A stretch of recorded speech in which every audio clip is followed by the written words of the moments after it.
ఒకడే తలదించిన చూడటంలోనే తెలుస్తుందిరా. పడితే వదలడే తన పేరు విజయుడే.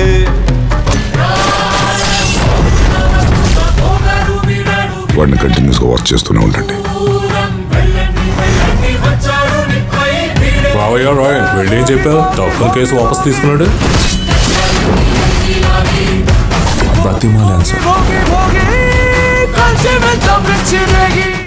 ఇలాగే మోకాలతో మెట్లెక్కి పైకొస్తాను.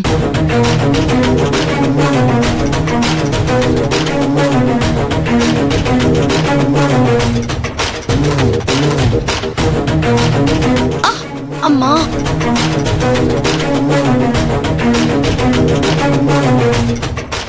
నా కొడుకు జీవితం బాగుండేలా చూడు తల్లి.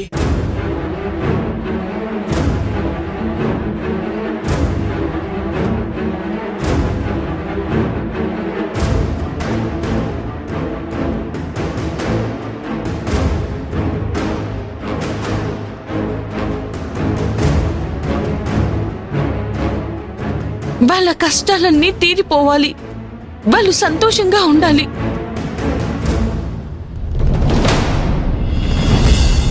పట్టించుకోకుండా వెళ్ళిపోతున్నారేంటి? ఇంత కష్టపడింది వేస్టేనా? మనం సీరియస్ గా మొక్కు తీర్చుకున్నట్టు భక్తిలో నీలమవుతాం. వాళ్ళ కష్టాలన్నీ తీరిపోవాలి, వాళ్ళు సంతోషంగా ఉండాలి. వాళ్ళ కష్టాలన్నీ తీరిపోవాలి, వాళ్ళు సంతోషంగా ఉండాలి.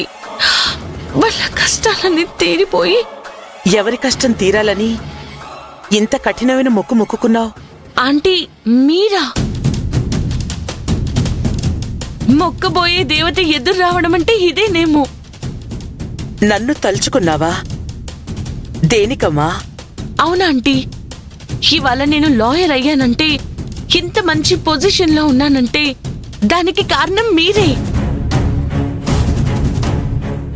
నేనా? నేనేం చేశానమ్మా? మీ ఫ్యామిలీ వల్లే నేను ఇవాళ ఎంత మంచి జీవితాన్ని అనుభవిస్తున్నాను. నా పరిస్థితి బాగాలేనప్పుడు ఆర్థిక సహాయం కోసం మా నాన్న సూర్యనారాయణ మూర్తి గారిని కలిస్తే మాకు సహాయం చేయడమే కాకుండా నా చదువుకయ్యే ఖర్చు మొత్తాన్ని ఆయనే భరించారంట. మా నాన్న మీ రుణం తీర్చుకోమని, వీలైతే మీకు సేవ చేయమని చెప్పారు. మీ కుటుంబం సమస్యల్లో ఉందని తెలిసి ఆ సమస్యలు డబ్బు వల్ల ఇంకో రకం వల్ల తీరవు కాబట్టి అత్యంత కఠినమైన మొక్కుని మొక్కుకొని మీ సమస్యలు తీరాలని అమ్మవారిని మొక్కుతున్నాను. మీ నాన్నగారికి మా వారెప్పుడు సాయం చేశారో తెలీదు గాని ఎప్పుడో చేసిన మంచిని గుర్తు పెట్టుకుని మా కుటుంబం బాగుండాలని నువ్వింత కష్టపడుతున్నావా? చల్లగా ఉండమ్మా. నువ్వు కోరుకున్నది నీకు దక్కాలని అమ్మవారిని కోరుకుంటాను. అబ్బా, మీరలా ఆశీర్వదించారు, నాకు చాలు. నా కోరిక తీరినట్టే. మీలాంటి మంచి మనసున్న వాళ్ళు నిండు మనసుతో దీవిస్తే అదెంత కష్టమైనా దక్కి తీరుతుంది. సరే అమ్మా, నీ మొక్కు తీర్చుకుందా? సంతోషంగా ఉండాలి, వాళ్ళ కష్టాలు తీరిపోవాలి, వాళ్ళు సంతోషంగా ఉండాలి. అబ్బా, అమ్మా,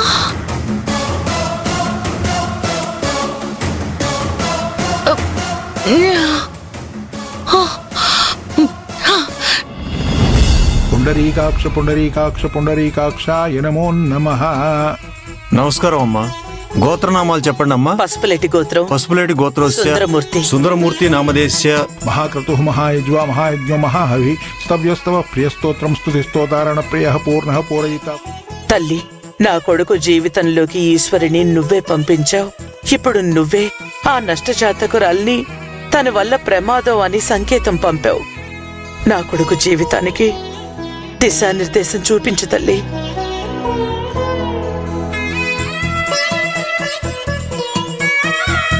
సుందరం జీవితంలో నుండి ఈశ్వరి వెళ్లిపోయి సుందరం నా జీవితంలోకి వచ్చేలా దీవించమ్మా.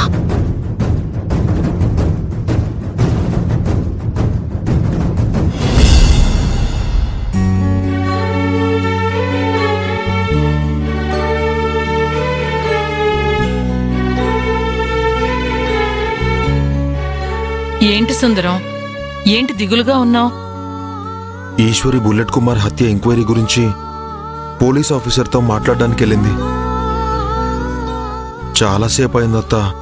అక్కడ ఏం జరిగిందో ఏంటో అని టెన్షన్గా ఉంది. అలా బాధపడకపోతే ఒకసారి ఫోన్ చేసి కనుక్కోవచ్చు కదా సుందరం. తనింకా పోలీస్ ఆఫీసర్తో మాట్లాడుతుందేమో అత్త. ఒకవేళ అదే నిజమైతే ఫోన్ కట్ చేస్తుంది. ఈ పాటికి మాట్లాడడం అయిపోయి ఉంటే ఫోన్ ఎత్తి మాట్లాడుతుంది కదా సుందరం. కరెక్టే కదత్తా.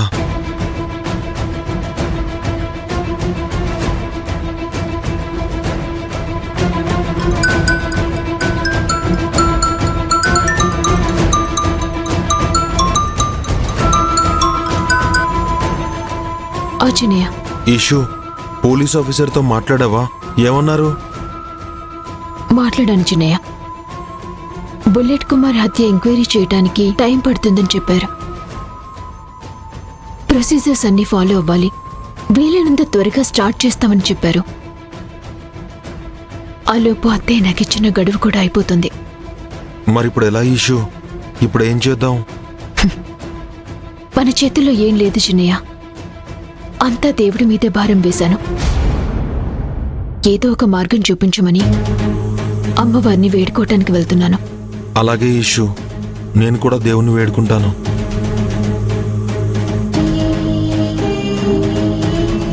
నువ్వేం దిగులు పడకు సుందరం.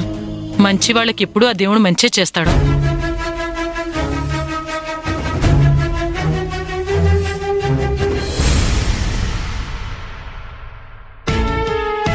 నువ్వెప్పుడు ఇలాగే ధైర్యంగా సంతోషంగా నవ్వుతూ ఉండాలి అభి.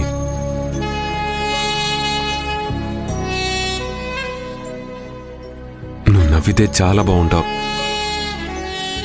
నువ్వు మా ఇంటికి వచ్చినప్పుడు నిన్ను చూస్తే చాలా బాధేసింది, భయంగా కూడా అనిపించింది. మీ అక్కంటే నీకు చాలా ఇష్టం. మీ అక్కకి నువ్వంటే ప్రాణం. నీ జీవితం బాగుండాలని తనకేమైనా అయితే నువ్వు ఒకరి కోసం ఒకరు ఎంతగానో ఆరాటపడుతుంటారు. కానీ నువ్వు మీ అక్క చెప్పినట్టు పరిస్థితులు ఎలా ఉన్నా ఎప్పుడూ ధైర్యంగా అన్నిటినీ ఎదుర్కోవడానికి సిద్ధంగా ఉండాలి. నువ్వలా ఉంటేనే మీ అక్క కూడా హ్యాపీగా ఫీల్ అవుతుంది.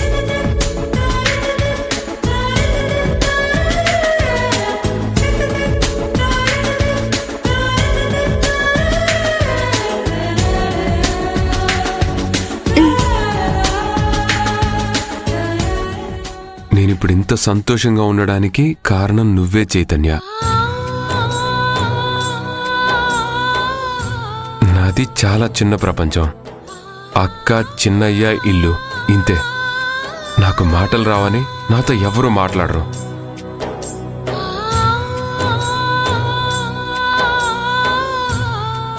కానీ నువ్వు నన్ను అర్థం చేసుకుంటావు. నువ్వు మాట్లాడుతుంటే మా అక్క మాటలే గుర్తొస్తాయి. నీ మాటలు విన్నప్పుడు, నీతో ఉన్నప్పుడు, అక్కతో ఉన్నప్పుడు కలిగేంత ధైర్యం కలుగుతుంది నాకు.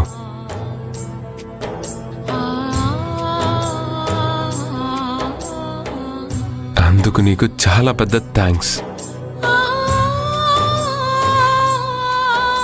ఇట్స్ ఓకే అభి. మన మధ్యన థ్యాంక్స్లు అవి ఎందుకు చెప్పు? నేను ఒక్కటే కోరుకుంటాను, నువ్వెప్పుడు ఇలాగే హ్యాపీగా ఉండాలి, అంతే. పద.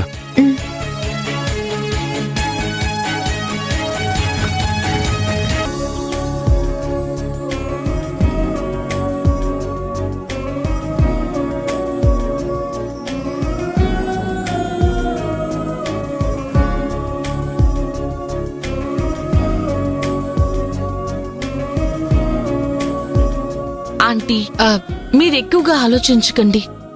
అన్నిటికీ దేవుడున్నాడు. ఈశ్వరి, నా కొడుకు జీవితంలోకి వచ్చిన దేవత అనుకున్నాను. కానీ తన వల్లే వాడి జీవితం ఎంత దుర్భరం అవుతుందనుకోలేదు. జరగబోయేది ముందే తెలిస్తే తప్పులు చేయం కదా ఆంటీ. మన తలరాతలా రాసి పెట్టుంటే ఎవరు మాత్రం ఏం చేయగలం అమ్మా? మీరేం బాధపడకండి ఆంటీ. ఈశ్వరి నిజస్వరూపం సుందరానికి తెలిసేలా నేను చేస్తాను.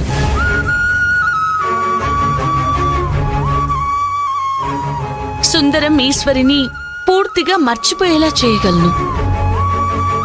కానీ నేను చెప్తేనే నమ్మనివాడు నువ్వు చెప్తే వింటాడా? ఆంటీ, ఎదుటి వాళ్ళు మన దారిలోకి రానప్పుడు మనమే వాళ్ళ దారిలోకి వెళ్ళి వాళ్ళని మన దారిలోకి తెచ్చుకోవాలి.